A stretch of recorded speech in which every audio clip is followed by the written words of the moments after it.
NEET પરીક્ષા પ્રશ્નપત્ર link કૌભાંડથી 22 લાખથી વધુ વિદ્યાર્થીઓના ભવિષ્ય સાથે અન્યાયનો વિપક્ષનો આક્ષેપ, દોષિતો સામે કડક પગલાં લેવાની કરાઈ માંગ।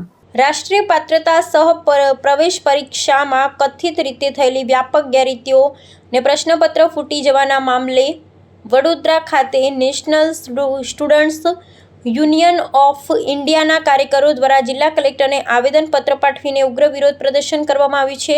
દેશભરના અંદાજે 22 લાખથી વધુ તેજસ્વી વિદ્યાર્થીઓના ભવિષ્ય સાથે રમત રમાઈ હોવાનો આક્ષેપ કરી છાત્ર સંગઠને આ મામલે તટસ્થ તપાસ કરવાની માંગ કરી છે। વડોદરા કલેક્ટર કચેરી ખાતે એકત્રિત થયેલા વિદ્યાર્થી નેતાઓએ શાસક પક્ષ અને પરીક્ષા પંચ વિરુદ્ધ સૂત્રોચ્ચાર કરી વાતાવરણ ગરમ કરી દીધું હતું।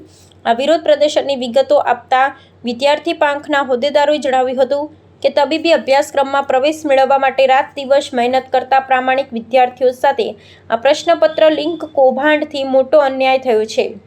ભ્રષ્ટ તત્વો અને શિક્ષણ માફિયાઓની સાંઠગાંઠને કારણે પરીક્ષાની વિશ્વસનીયતા પર ગંભીર પ્રશ્નાર્થ ચિહ્નો ઊભા થયા છે।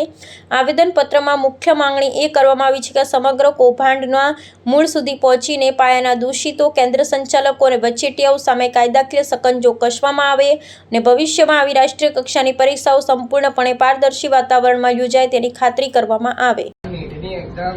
છોકરાઓ પણ આપે છે, એની સાથે સાથે છોકરાઓની મહેનત તો હોય છે વર્ષોની, પરંતુ એમની પાછળ એમના પેરેન્ટ્સોની હોય છે। સાહેબ, અમે આ નીટની એક્ઝામ અમારી યુનિવર્સિટીમાં સેન્ટર આપ્યું હતું, તો છોકરાઓ તો એક્ઝામમાં મહેનત કરીને પેપર લખતા હતા, પરંતુ એમના પેરેન્ટ્સ પણ બહાર બેસીને 3-3 કલાક સુધી રાહ જોતા હતા સર।